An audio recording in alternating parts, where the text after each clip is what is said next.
大家好，我是 Host， 欢迎来到我的频道。你今天戴什么表呢？今天我又来到高雄的知名表店名人钟表，要来跟大家分享 Seiko 近期推出的潜水表，型号 SPB481、SPB483， 还有 SPB485。虽然它们同属于 Prospex 系列，但却是 Seiko 少有的原创设计，没有复刻，没有影子，没有过往包袱，完全从零出发的一款现代潜水表。但这3表款到底值不值得入手？谁才是最强的日常工具表？我们一只来看。当我第一次看到这表款时，脑中浮现的竟然是一种错乱感。说真的，是 Seiko 的潜水表吗？那醒目的八角形表圈实在是太抢眼了，第一时间就让我联想到泰格豪雅的镜潜。但看得越久，又发现它没有那么简单。表圈的线条虽然棱角分明，却蕴藏了一种日式设计特有的柔和与收敛，不那么的锐利，不那么侵略，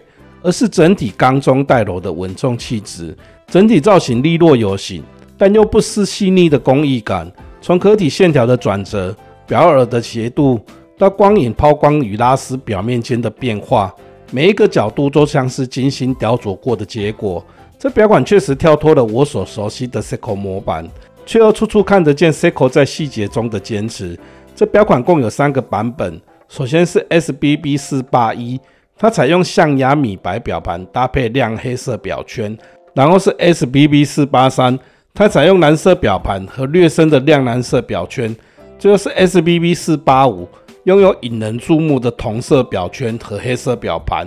3款腕表有着相同的结构，面盘具有波浪状凹槽图案，以及位于4点半位置的圆形日期窗，位置低调，视觉上不突兀，不会打乱和谐的整体设计。再来看指针，这个地方3款各有巧思。SPB481 和蓝色面 SPB483 采用的是抛光不锈钢指针，在光线下会闪出细致的反射，而 SPB485 则是用了同色指针，整体搭配非常一致，气氛更重，也更有工具表的味道。而壳体的尺寸也很刚好，表径是 11.3 毫米，厚度是 2.5 毫米，标到标耳是 48.2 毫米。这是一个日常戴起来刚刚好，不会过于厚重，也不会太秀气的比例。壳体的处理上也是 Seiko 拿手的工艺组合。壳体的正面是抛光面，让它看起来有质感，但侧边改为拉丝处理，让整只表多了几分工具味。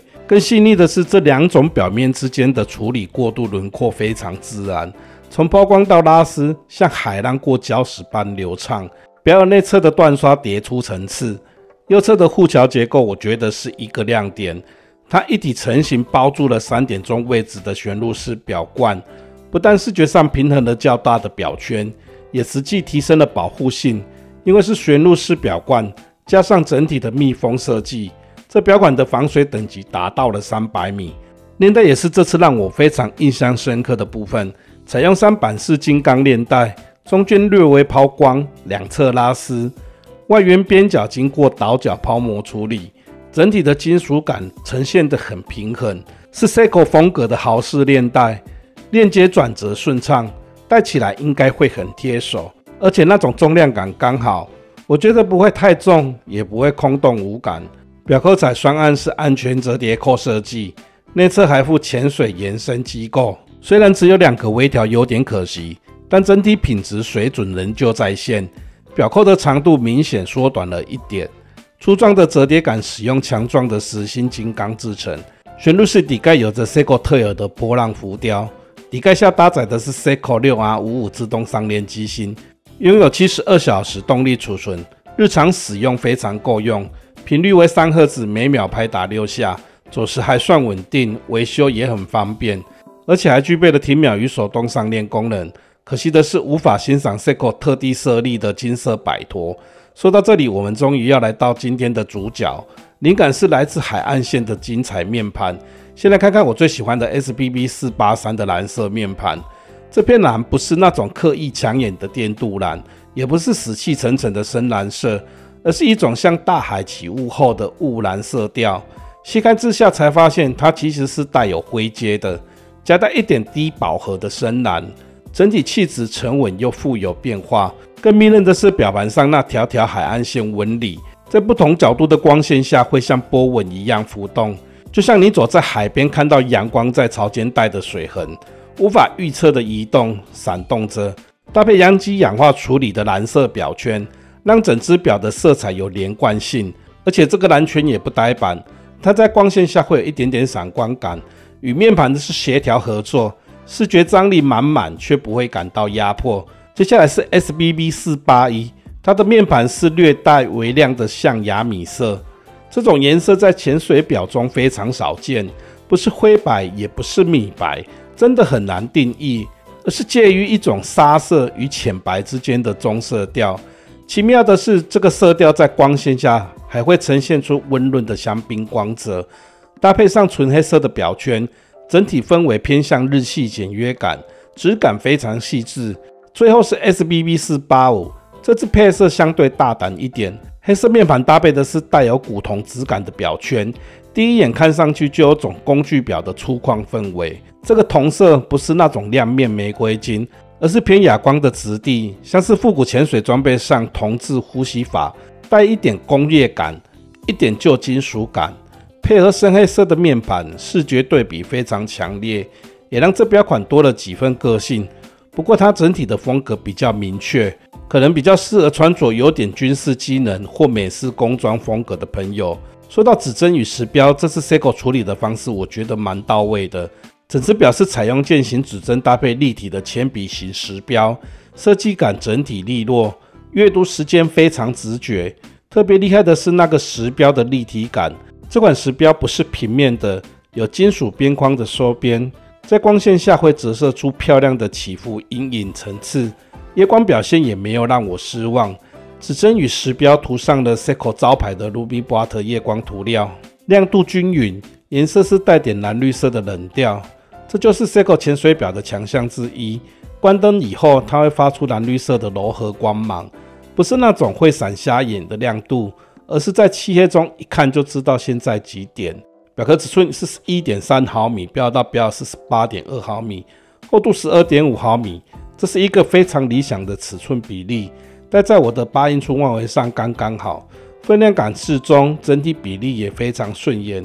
6英寸还是8英寸以上的腕围，只要不是极细的手腕，基本上都能轻松驾驭这表款。实际戴上手后，立刻感觉到它的平衡感，重量分布平均，链带的贴合度很好，不会有那种手腕移动表就滑来滑去的情况。戴在手上的存在感是有的，但又不会过分夸张。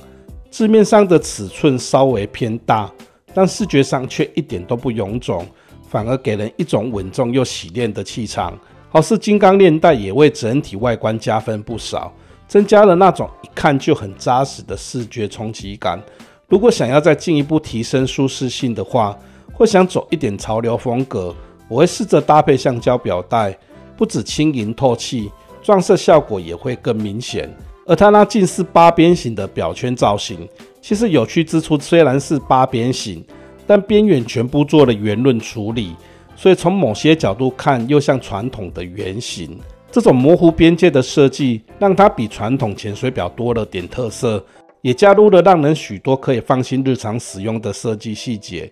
像是表耳自然下倾，弧度完美贴合手腕曲线，还有3日链的长动能，300米的高防水性。这3款表虽然长得像，但每只表其实各有特色。你喜欢低调优雅一点的米白沙色，还是沉稳深邃像海岸雾蓝的 SBB483， 还是那种粗犷有个性像旧金属装备的黑铜配色？我自己是被蓝色款颠到不行，真的百看不腻。你最喜欢今天介绍的哪一款？欢迎留言区一起讨论。这3表款建议售价是39000元，CP 值相当不错，特别是想升级3日链机芯的朋友来说，是一个稳定又有设计感的选择。以上是对 Seiko ProSpace 新款潜水表的介绍。如果你喜欢今天的分享，记得帮我按个赞，订阅厚实的频道，打开小铃铛，我会继续带来更多表款介绍。谢谢你的收看，我是厚实，愿上帝祝福你，我们下次见，